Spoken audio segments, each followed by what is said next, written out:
What we're going to talk about tonight is FTX, the bankruptcy filing from hell. It's unbelievable what was going on over there. We're going to talk about the catalyst that could send the markets lower. We're going to talk about the catalyst that can send the market higher. And that's more of a short-term story. What I think is going to happen here, I think we're going for a Santa Claus rally. I'm going to walk you through what I think is going to happen through the end of the new year. And we're going to talk about the weekly charts. How are we setting up to close out the week? But remember, it's Thursday night. We're going to look at weekly charts. One trading day left to go. A lot can happen. And what I want to everybody keep in mind that we are already in the doldrums, the holiday doldrums in terms of volume. Volume is dropping off dramatically. So be careful out there. What appears to be a very bad day in terms of price action on the tape, well, it is. But the volume, if it's not there, that tells me that they could swing this market very, very easily on very, very light volume. Big pendulum swings to the upside, to the downside. The key is don't get whipsawed. Avoid the whipsaw. Open up your trades. Last hour of trade, ideally as close to the end of business as possible. And that way you avoid the intraday price swings, unless, of course, you're day trading. We don't day trade, so that really doesn't apply to us. Let's go to comments. Let's say hello to people, and hopefully I'm not on mute. Usually I speak for 5 minutes. I go to comments and I hear, you're on mute, Bob. So let's see what I have in store. Franklin, even Bob, and if we keep this up, you will start charging me rent. Yeah, that's right. Welcome, Franklin. Mr. Pete, how are you, sir? Good to see you. Trader Isaac, thank you for the sound check. I appreciate that. Seymour Rivers usually does it for me, is apparently on hiatus, but you're welcome to take over the role. Talon, hey, brother. Hey, Jeff, welcome. Okay, so far, 15 people on. Let's get 15 likes, please. If you're not currently following the channel, please do so. Click the subscribe button, notification button, leave a comment. I don't think you can leave a comment on a live stream, except in the comment chat box. Where else? You can leave a comment on the replay. Also, I put a Yoga Mac. Hello, welcome to you, and Lewis. Happy Thursday to you, my friend. Okay, let's save the request for the end. Okay, because I'll forget. But I will definitely go over it. Meta's a good one to go over. I put a Q&A in the YouTube live stream. If you're watching it on YouTube, Q&A, what value does a digital dollar give the taxpayer? How do we benefit from the digital dollar? And I'm really curious as to hear what the sales approach is going to be for the digital dollar, because, folks, it is coming. It is coming as sure as God made green little apples. The question is, do we go cashless? So 18 viewers on. Let's get 18 likes. I only have 8 likes. Let's ramp it up. Let's get excited. Rah, rah, rah. Let's get to it. Okay. So the bankruptcy filing for FTX has been filed, and the same bankruptcy liquidator who handled Enron is handling this liquidation. And I'm just going to go over some highlights here because it is really, really entertaining.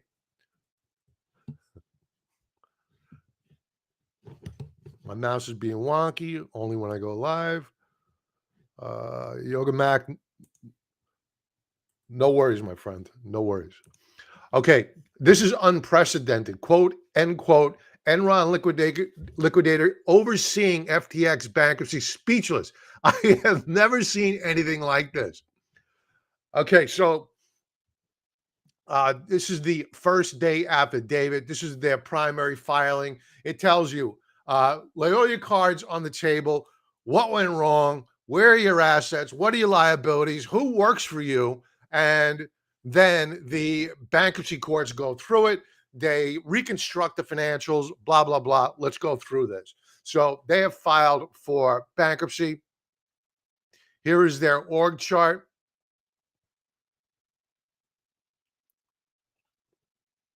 And a whole host of silo companies, LLCs, FTX trading over here, domiciled in Antigua. I thought they were domiciled in the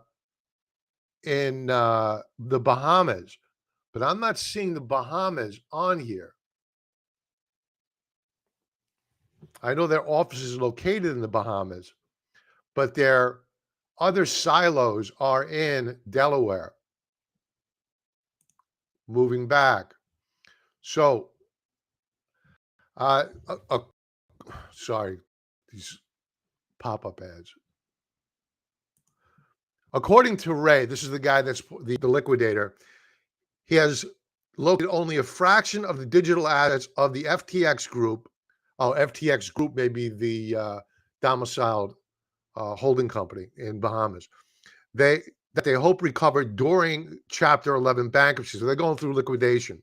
They've so far secured $740 million of cryptocurrency and offline cold wallets. Few folks that know about these cold wallets. I thought they couldn't get cold wallets, but if you know anything about them, hot wallets versus cold wallets, how did they get the cold wallets without them being voluntarily given up? I'm curious.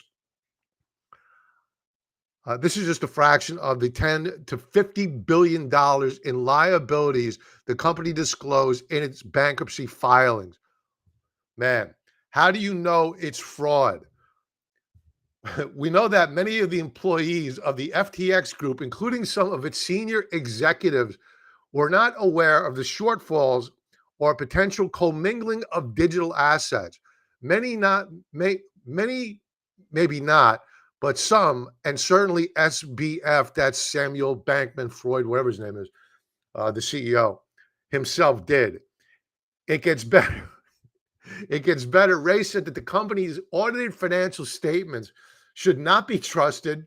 Ray said, adding that liquidators are working hard to rebuild the balance sheet. So they're going to have to go from day one, reconstructing all of their financials for the FTX group entities from the bottom up.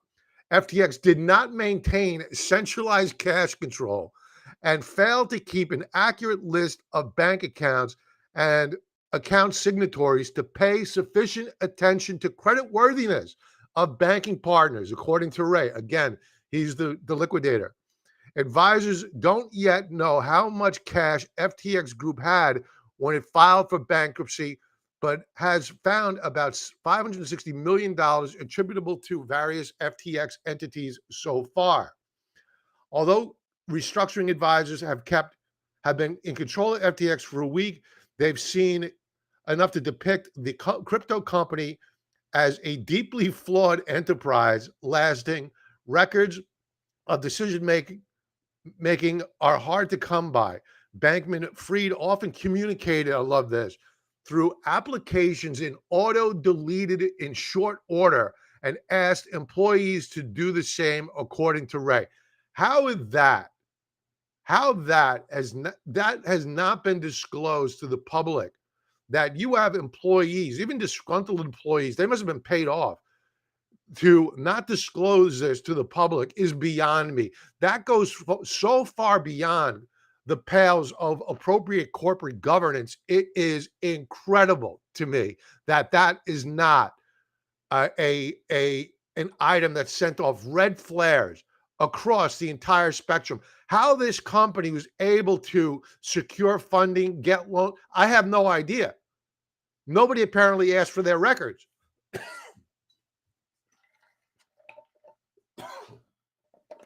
Excuse me.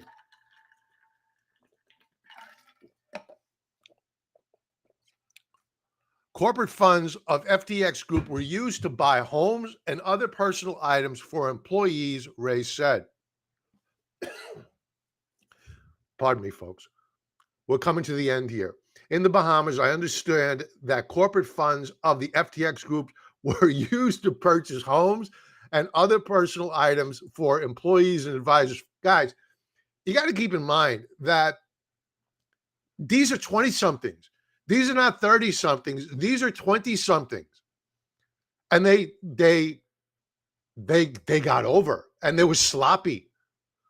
Uh, I understand that there does not appear to be documentation for certain of these transactions as loans, and other certain real estate was recorded in the personal name of employees and advisors on the records of the Bahamas, Ray said, who also noted the company does not have appropriate corporate governance, no accurate list of bank accounts and their signatories, as well as sufficient attention paid to the creditworthiness of banking partners.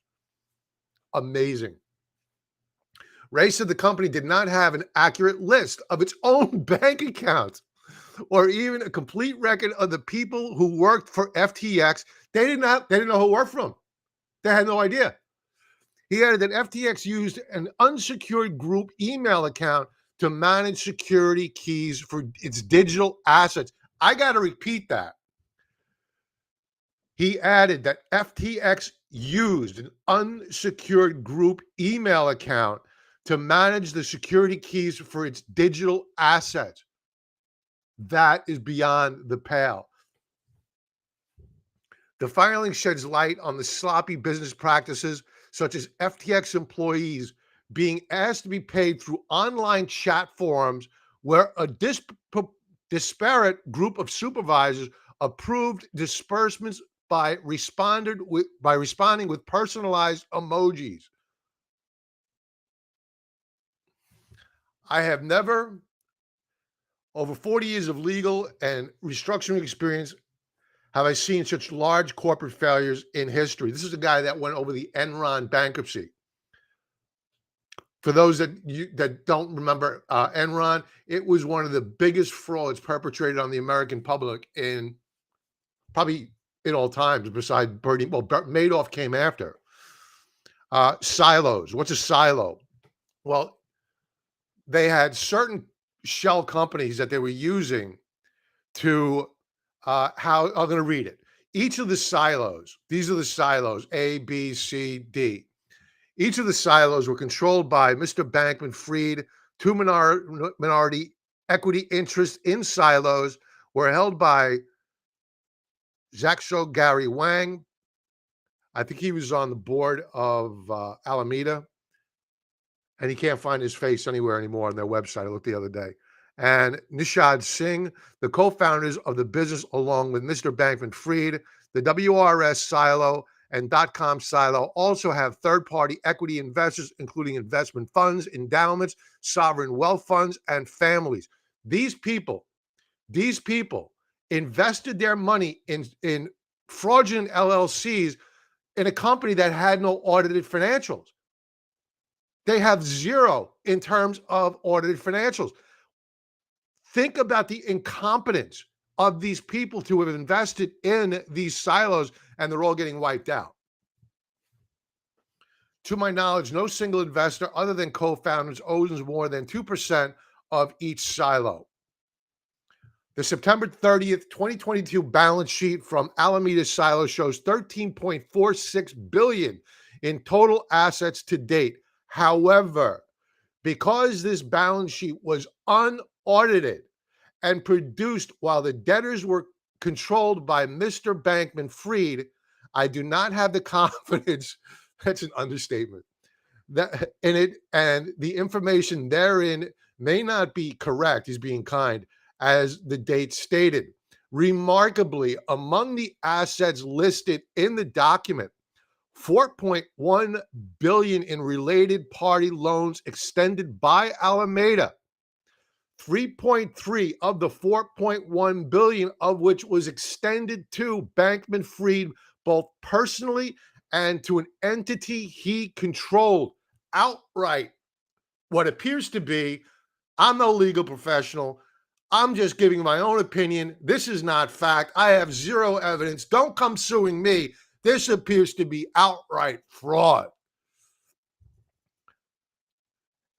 Bankman-Fried previously said that FTX had accidentally given $8 billion of FTX customer funds to Alameda. It's a shell game. They're shifting money. Cash management. Cash management procedural failures included the absence of an accurate list of bank accounts and account signatories, as well as insufficient attention to the creditworthiness of banking partners around the world. So the way I take this is that they went into, again, speculation, opinion. On my part, I have zero evidence to the contrary, but my own opinion is that it appears that they started this company out with the intent to defraud, because from day one you have no bank accounts, no corporate governance whatsoever. Interesting. Moving on, and now it gets really good. You thought you heard it all already. Read this section of the company's financial reporting. I abbreviated this. The audit firm for .com silo was Prager Matus. This is wild. I'm going to repeat this again. The audit firm for .com silo, remember those 4 silos above, was Prager Metis, a firm which I am not familiar, this is Ray speaking, and whose website indicates that they are a first ever CPA firm to officially open its metaverse headquarters in the metaverse platform Decentraland.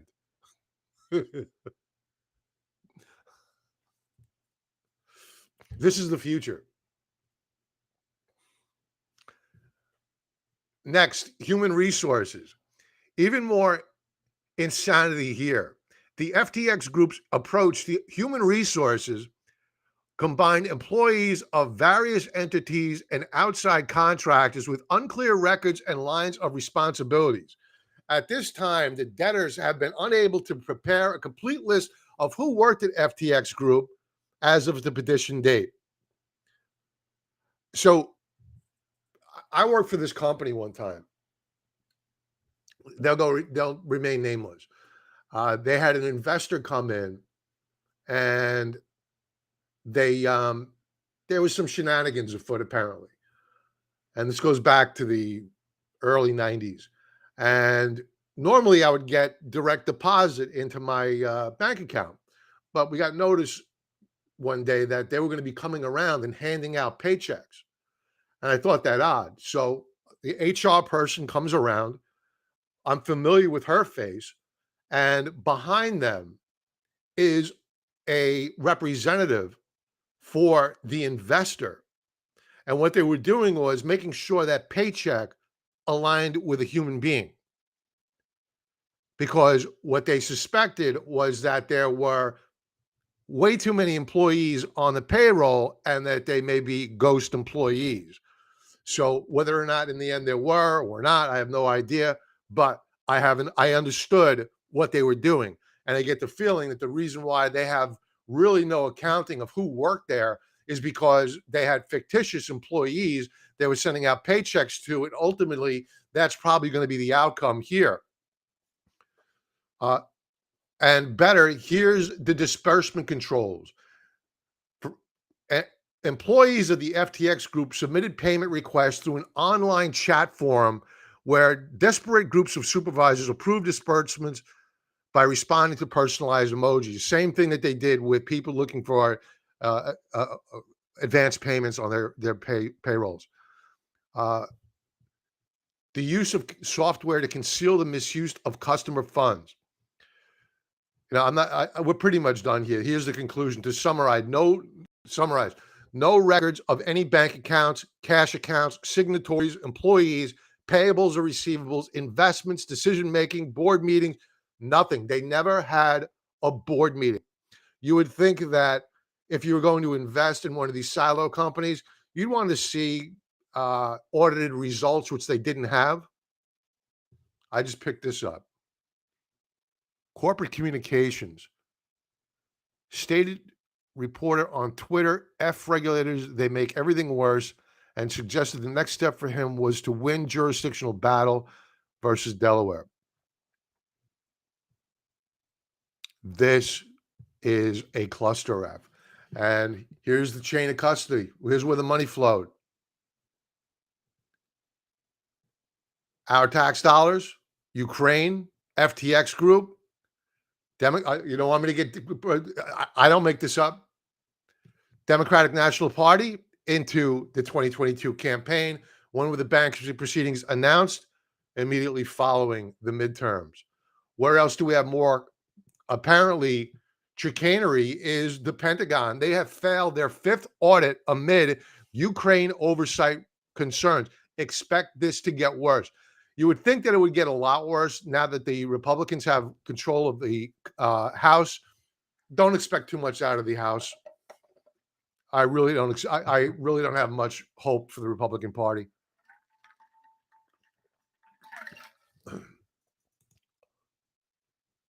And this is just the White House is under investigation now. You know, we'll see what happens there. Again, I don't have much faith in the Republican Party. They don't have enough energy. They're losers. Okay. So as of tonight, Schiller PE ratio 28.92. Stocks are still expensive. These are the problems that we're facing, folks. They're not going away anytime soon. And this is what we do every Thursday night. We take a look at the Federal Reserve's balance sheets to see what they've done over the past week. Are they rolling off debt off their balance sheet, or are they beginning to build it back up again? And man, last week, the balance sheet cratered. I mean, this is 678. This is about a $53 billion drop in the Fed's balance sheet. This is one of the biggest drops that we've seen. So the Fed's balance sheet continues to unwind, and that's going to keep upward pressure on yields.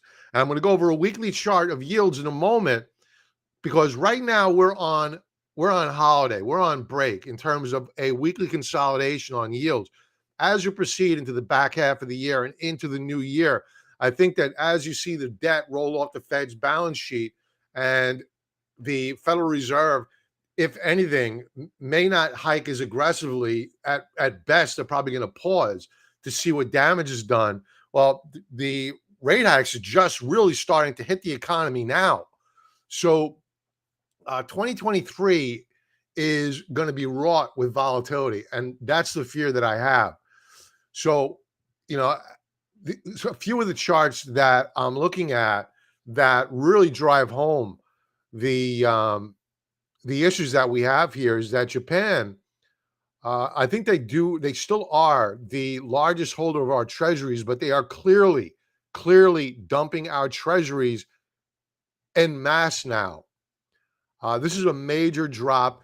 You can see the trend is clear and defined. If I were able to, here are your peaks, connect the dot, lower highs, and now lower lows. We have blown out the bottom of this downtrend channel going back to 2003. So how you relate this, unless there's an offsetting buyer, this is only one snapshot of one sovereign that's out there dumping treasuries. For all I know, China, the Netherlands, somebody else is out there buying up the debt that's on the market. Clearly, for the yields to be down the past couple of weeks, somebody's out there helping support the market, and it apparently is not the Federal Reserve. So it's got to be somebody else out there. Perhaps it's the consumer, and I shouldn't say consumer. Entities domiciled in the United States, now that they get a little bit of yield at a perceived tax risk-free basis. This is from Liz Ann Saunders. This is bullish for the end of the week. This is a contrarian indicator. This is the CBOE equity put call ratio. There's a tremendous amount of put buying out there. This has been going on now for a while. And technically, when you see this is where the markets are pretty bearish, and you should expect a counter trend move. And I think we're going to get that into the back half of the season. Holiday season. Now, in terms of seasonality, I went over this on Saturday or Sunday, but it's worth repeating. Historically, this is TrendSpider, 35% discount code below. Seasonality gauge. going back, let's bring this back. I want to stay consistent. 12 years. November is up 82% of the times, where December is up 72% of the times.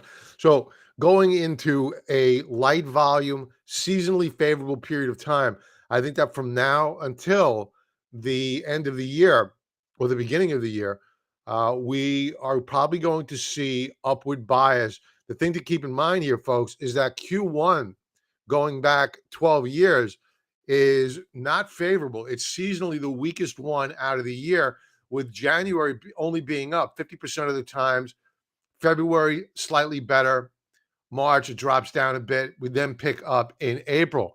So I suspect that what we're going to see is some distribution as we proceed into Q1 earnings and into the new year as these interest rate hikes hit the economy. Let's take a look at the trip Qs. This is the spiders. We're going to talk about AMAT earnings in a moment, and then we'll go over to the weekly chart. Yeah, QQQ up 82% of the times. Not as favorable in December. I'm just noticing this now. Up only 53% of the time. So who leads here?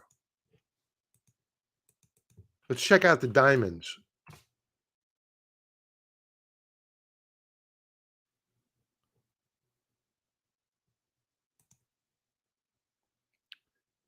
It looks as though the Dow Jones Industrial Average fares better than the Qs into the back half of the year.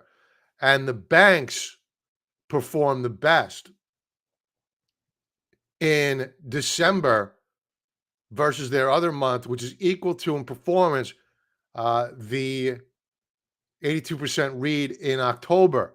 So between now and the end of the year, we want to start looking at the banks. Seasonality is telling us that we have the banks that do well this time of year. And don't forget, yields are higher. So bank earnings were not horrible. And their net interest margins, their NIM, increases into a rising interest rate environment. So the time is right for them. So we're going to spend some time tonight going over the banks. Let's go to comments. Polycule? I have no idea. I'm not even looking that up right now. Paul, welcome, brother. SBF may have had handlers. One guy being Michael Kives worked for Bill and Hillary. Oh, yeah, the connections between the Clintons. It's the same cast of characters. Yeah. No board meetings. Yeah, exactly. Do you see Michael Berry? Yeah, I saw that. Most of them were prison stocks, I believe. Falcon, hey, Falcon. Would it be considered market froth when people trust their whole bank accounts in the hands of a 20? No doubt about it.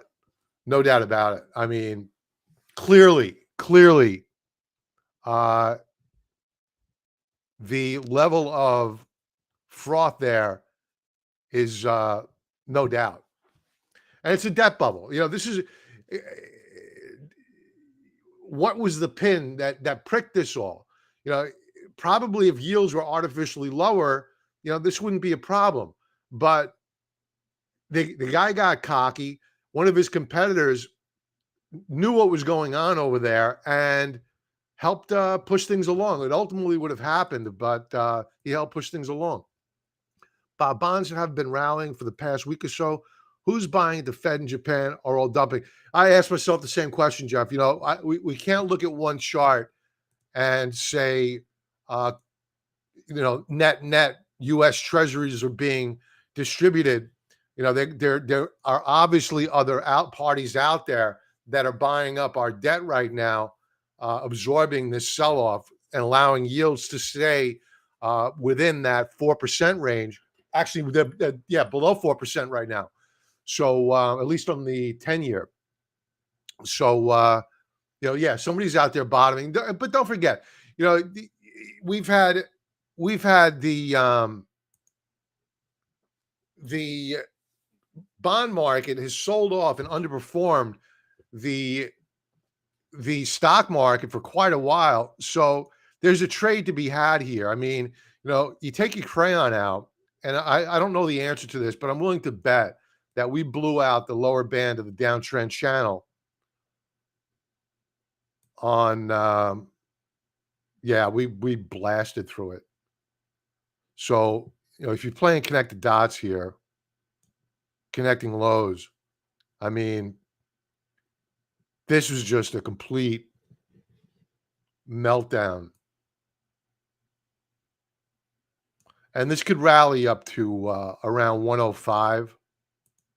I don't think the bond market rally is over. It's probably going to pause here a little bit, maybe pull back. You need a higher low to get a sustained rally. But in all probability, we're going to move up higher on bonds. The key concern that I have as we move into 2023 is this chart here. This is by far my major concern. And I warned that we would probably hit resistance at around 43.24 on the 10-year yield. We hit 43.33 and backed off. So we were pretty accurate there. What we're in right now is a bear flag setup, a bull flag setup. My apologies, a bull flag setup. It's a continuation breakout pattern. So here's what we need to appreciate is that if you love the cues, which is fine, you want to own technology stocks, you want to own semiconductor stocks, you have to know where the bond market is going. If the bond market is moving lower with yields moving higher, you got to have dramatic economic growth for these companies to have sustained profitability and to maintain those margins, because the cost of doing business is just overwhelming. So we don't have massive GDP growth. We are stagnant at best. We're in recession, folks. They redefine recession. I just caught myself falling into the trap of what the mainstream media wants you to believe, is that we're not in recession because they updated the definition in Wikipedia, for Christ's sakes. 2 back-to-back quarters of negative GDP is recession. We've had that. We've only had one positive quarter. Give me another positive quarter, then I'll say we're out of recession to stay consistent. But as it stands right now, if this chart plays out and we get a breakout to new higher highs, I'm not saying that the entire stock market is going to roll over. I'm going to say that there's a good chance that it does if GDP really comes in and the yields just keep continuing higher along with inflation, and there's no end in sight of the Fed hiking ending. If we do see inflation come in and we see yields break out, well, then you want to look at the banks. You want to look at your industrials. You want to look at emerging markets.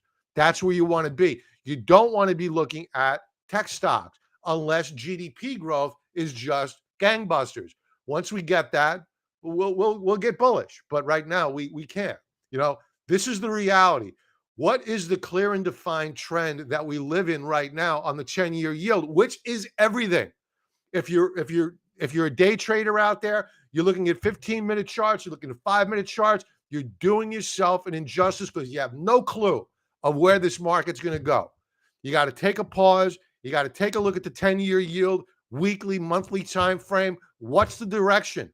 And if the direction is bullish and it's moving up higher, what sectors benefit as you go into 2023?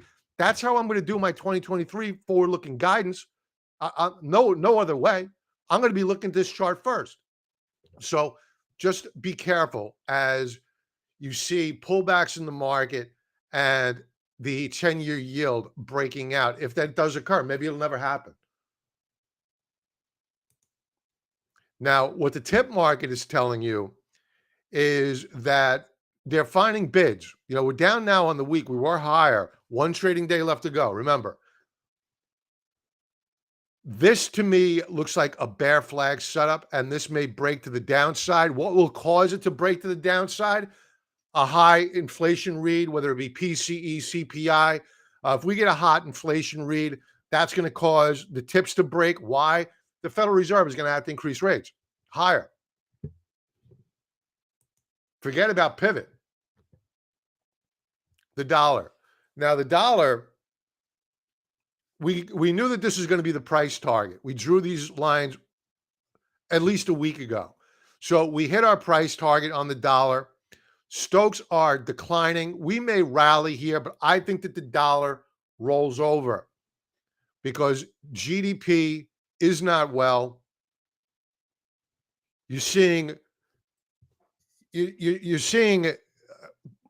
rigged jobs data.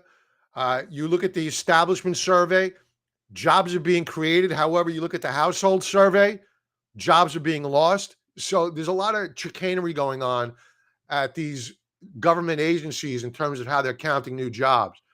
And we're looking at the dollar for a major reason. One, the dollar trades inversely of emerging markets and precious metals. We own emerging markets and precious metals. So we want the dollar to go down. And today we saw a reversal bar. It was up, but we reversed off the highs of the day. So good for us. We may see a move lower on the dollar tomorrow. The VIX. I'm going to move this along here. Oh, yeah. I saw this. Arena of Idea Racing. Welcome. The fact that Kevin O'Leary would give this man a second chance after getting blood on his hands is like Michael Jordan letting the net, going on the net and telling kids, take pets. Go to my website. Absurd situation. Yeah, it's crazy, man.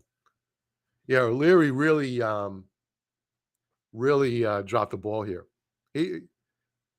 Last week, Anon FTX Insider said Silvergate Capital. We shorted Silvergate. We scalped the trade to the short side. What did that do today?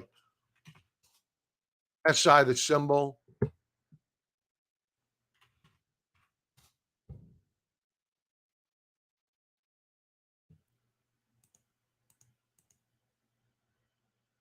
It's about where we covered it.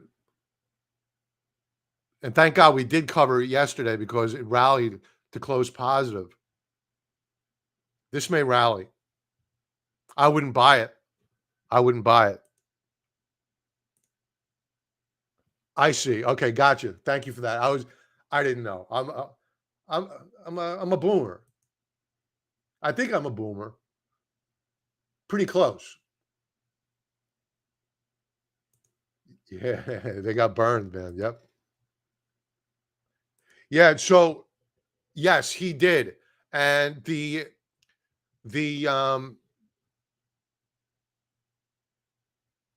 where is it? We own this. God damn, this is the wrong symbol. I will find it for you.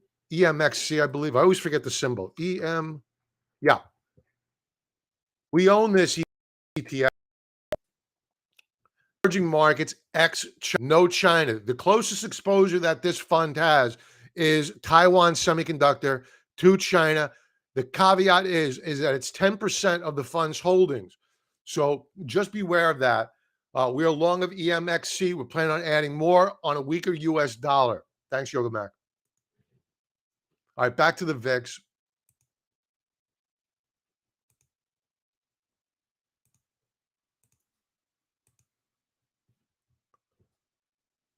Equities are down. VIX is just, lethargic. It's up 6%, 6.25% on the week, but really lackluster. Daily view, bearish reversal bar. Think about it. Again, you had the S&P 500 down today, yet the VIX closed down as well. I think we rally. When we see this, normally we get resolved to the upside on equities. When am I wrong? When we break out above this upper band of resistance.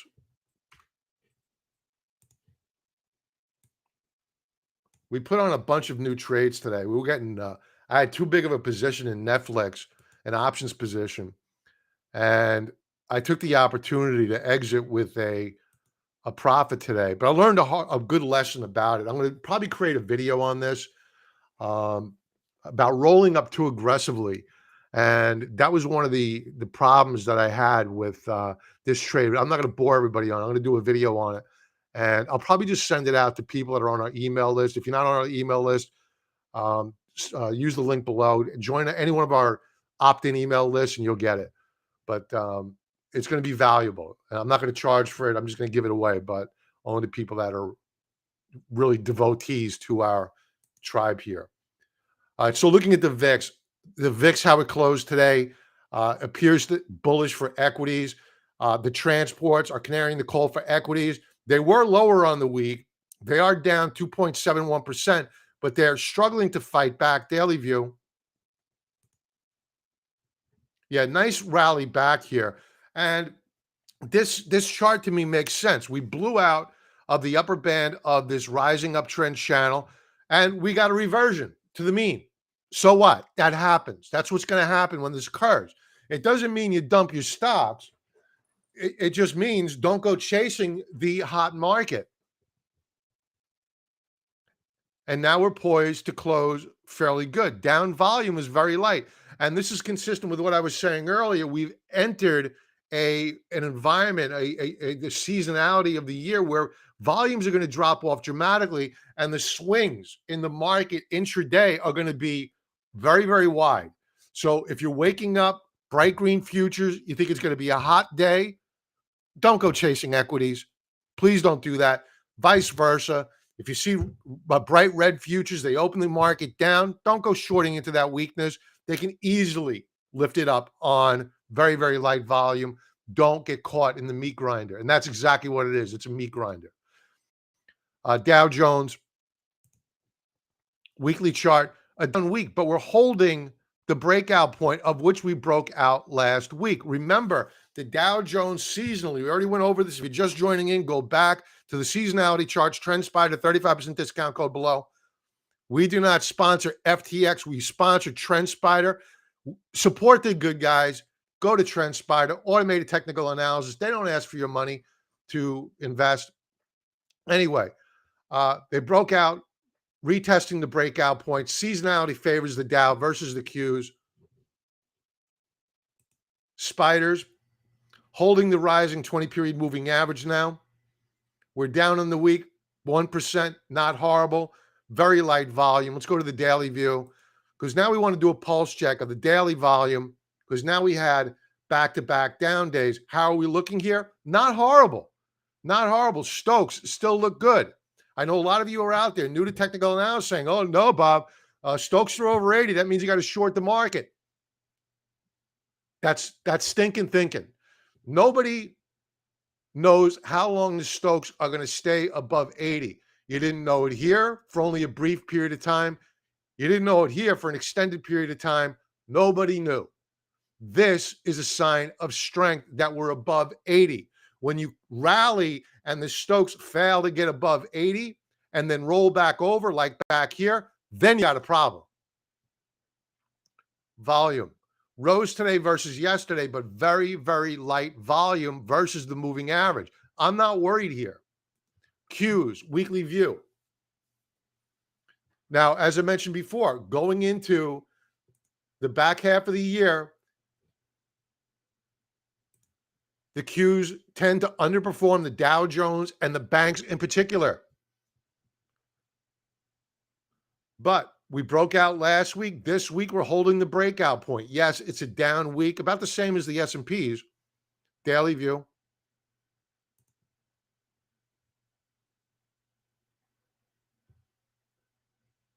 We closed back above support. Volume rose, but again, still below average. The banks, now this is what I really want to take interest in here, folks, is the banks, because we know we did our research. That's why we're here every Thursday. We do our research and Sunday. If you're not currently subscribed to the channel, please hit the notification bell, get notified of when we go live. The banks, they are down on the week. Really surprisingly, they're underperforming the Qs and the S&P 500. It's going to be interesting to see how they close out the week. I think they rally tomorrow. Daily view.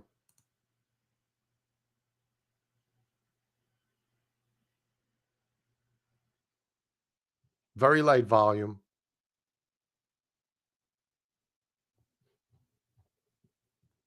Let's get our crayon out here.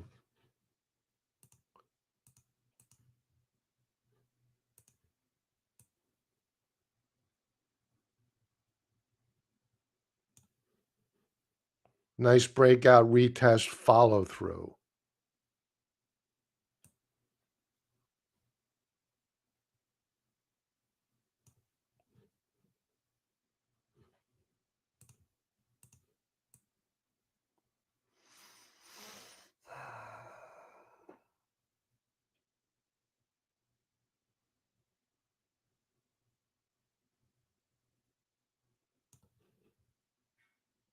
Our next resistance level is at 37 to 37.50. I think we're going to rally. I think what we did here, let me bring this back down. I think that what we did here is that we filled this gap here, which opened up a few days ago. And I think now we haven't filled the gap entirely yet, but it may be close enough for government work.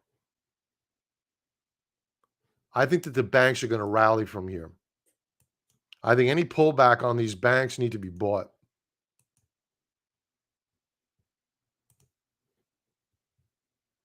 Yeah, nice rally into the close.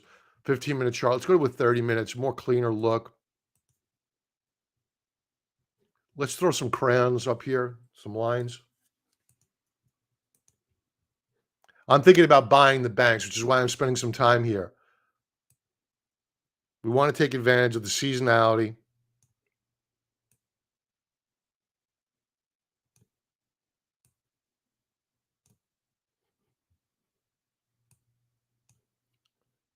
I think if we rally tomorrow and we close out the session above 38.10, it's probably going to be game on to the long side for the banks, but we're going to want to see some buying here. You take a look at your 30-minute Stokes. They've broken out already. You have higher lows. Again, 30-minute chart, very volatile. So don't put your entire nest egg in the banks based upon a 30-minute chart. This I'm loving. This is textbook. You have RSI, which is broken out, pulled back, done a retest, already followed through in advance of a breakout on price. Bullish.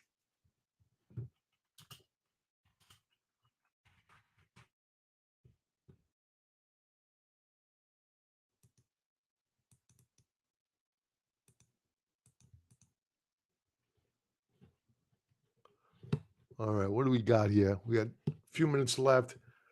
I'm going to pick this up really quick. Semis, holding the breakout from last week. Tomorrow's going to be a critical day. Daily view semis.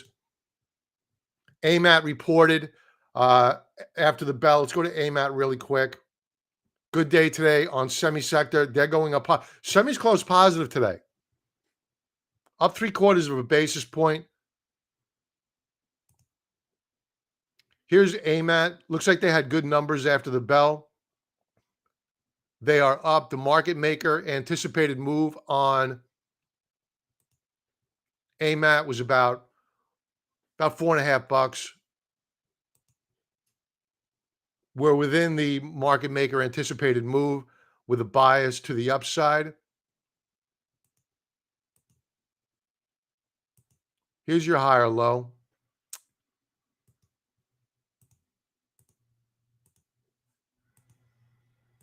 We have a breakout 30-minute time frame on AMAT. I think that we should probably get some follow through on equities tomorrow morning. Let's see what the futures are doing. Futures, they were up higher. These are the Qs. They were up higher. They faded a little bit here. Dollar, possible higher low. VIX, weak. Yields popping up a little bit, but down below 4. They can rally this market on yields below 4. I think that this recovers overnight. I think we get an up market tomorrow. Let's take a look at gold. Weekly view, holding the breakout point from last week, down in the week, to be expected. It came a long way very quickly. Daily view. We have retraced back down to support. I think that we've hit the buy point right now. 1750. What was the low of the day? 1756. We're right in that ballpark where gold could be added to.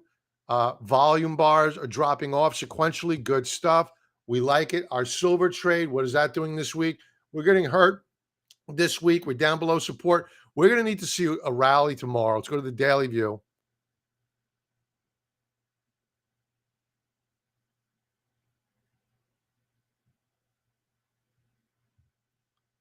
Volume is high. All right.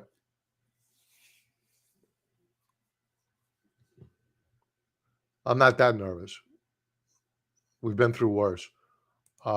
Natural gas, of which we are long of, bullish reversal week so far. We sold some naked puts, the 24 puts, implied volatility, like 100% on them. We got paid a ridiculous amount of money.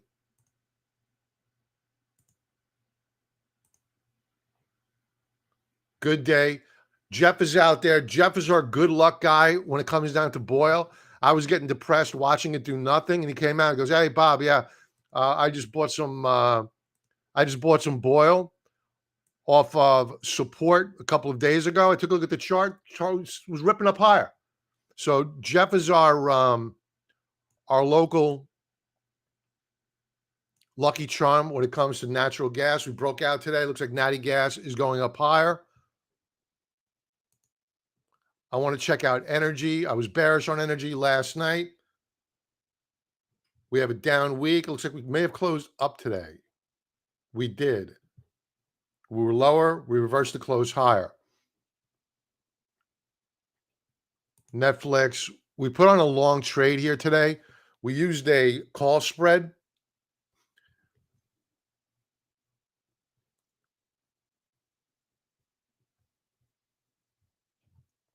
I kind of knew that this weekly support level or resistance level, the 50-period moving average, is going to act as a declining ceiling. And we were wise to hold on to basically I was net short of Netflix, and I didn't want to be. It just happened. I rolled down some calls I shouldn't have. I shouldn't have touched the trade, and I should have let the options expire worthless, and I didn't do it. So I learned a valuable lesson.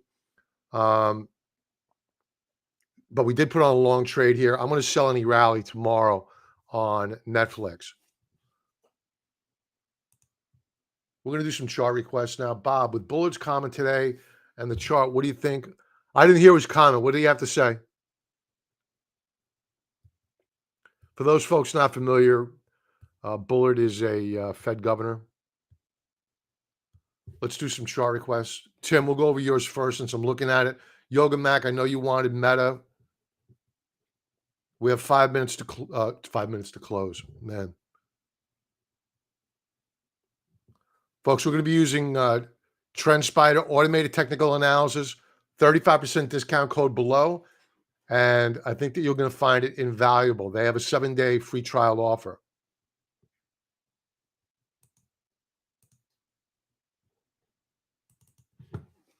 All right, let's go to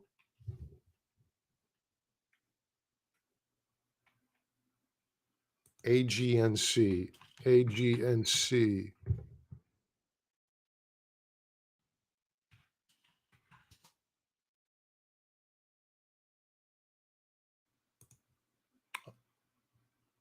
All right, so automatically I'm going to kind of poo-poo this trade. This is a monthly chart, and I don't recall ever going over this chart before because I didn't draw these lines. This is the algorithm. Click of a button, take them off, put them back on. What they're telling you is that you have support below here in green and resistance up here in red. So we're at monthly resistance. We'll do a deeper dive, weekly view. Now, we broke out last week, retesting this week. The problem is this. I'm going to overlay the monthly chart or monthly support and resistance levels on top of the weekly chart. And I think that for a trade, this is now looking interesting as long as you keep in mind that you have monthly resistance up at 1033. But I don't know how much upside potential you're going to get here for your risk. I mean, it closed at 922. I like the chart on a weekly time frame. It closed above both a weekly and monthly support, so resistance level, now support. It looks like it's going to go up higher. I guess the takeaway that I would give you here is that beware, you have resistance immediately above. So the chart is bullish, but I'm concerned about it because you have overhead supply. Let's go to Meta for the esteemed, the honorable Yoga Mac working on his television.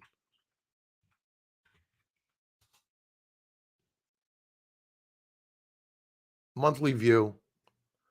We've been watching the monthly chart of Meta, watching to see whether or not it could close above 108.08. And it is currently above 108.08 at 111.45. Interesting. Weekly view. Meta looking good here.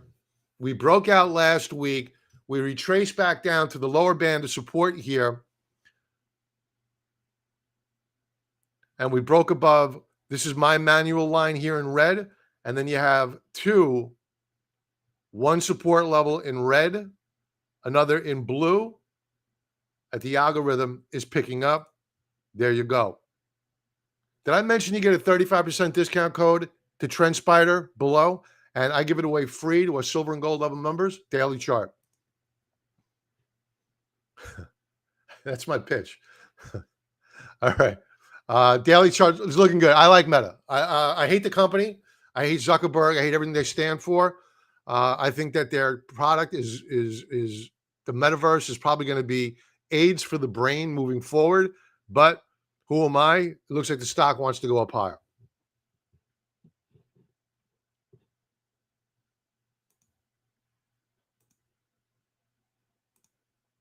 Meta's a buy. Let's take a look at their options.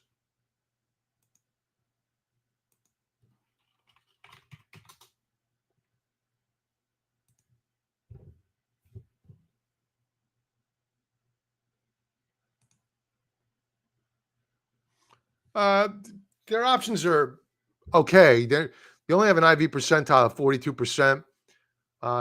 If you wanted to leg into the trade, sell some puts, I think that's an okay thing to do. I think you can go pretty close to the money and just discount your basis cost if they get assigned to you. That's one way to play it.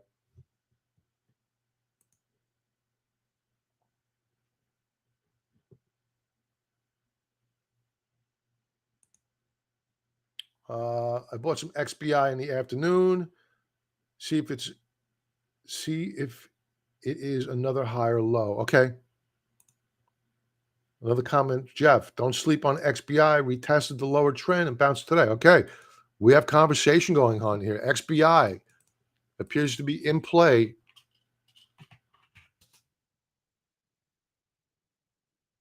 Yeah, I was very disappointed in the biotechs. They looked like they were ready to go, and they got hammered with the rest of the market. This is a daily view. Let's go to a monthly view first. They're consolidating.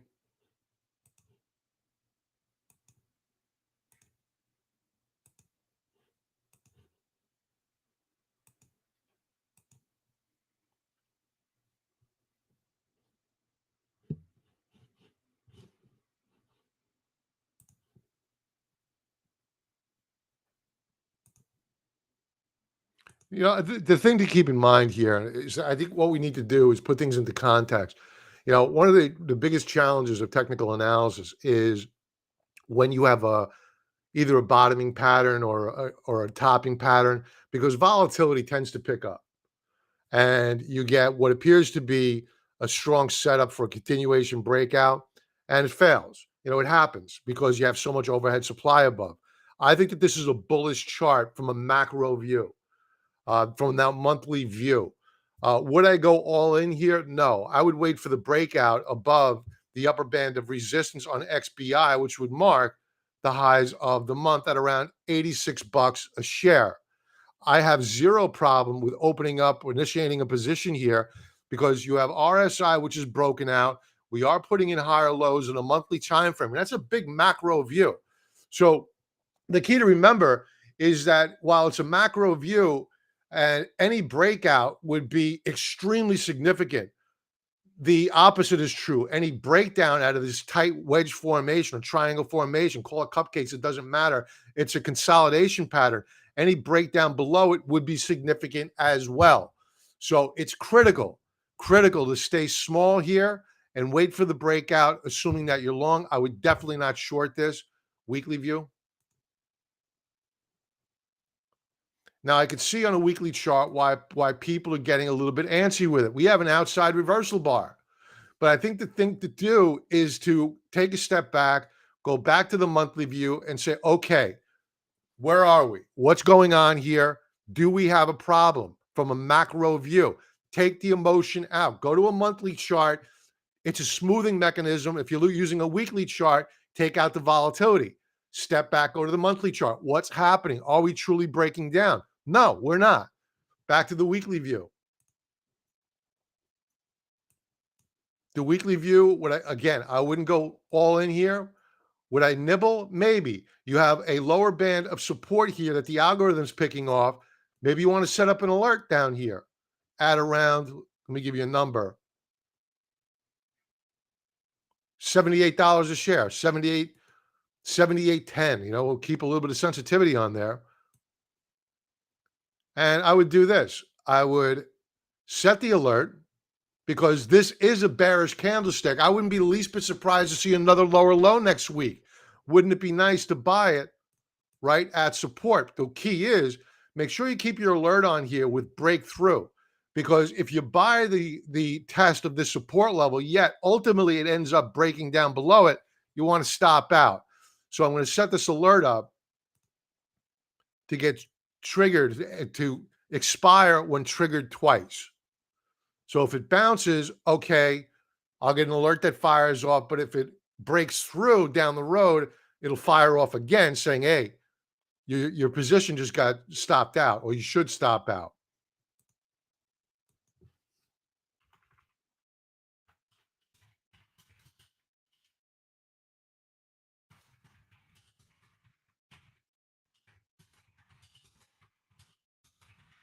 Long entry, I'd stop. Let the chart do the work for you. Set it and forget it. Daily view. Franklin, have a good night, my friend. Talk to you tomorrow.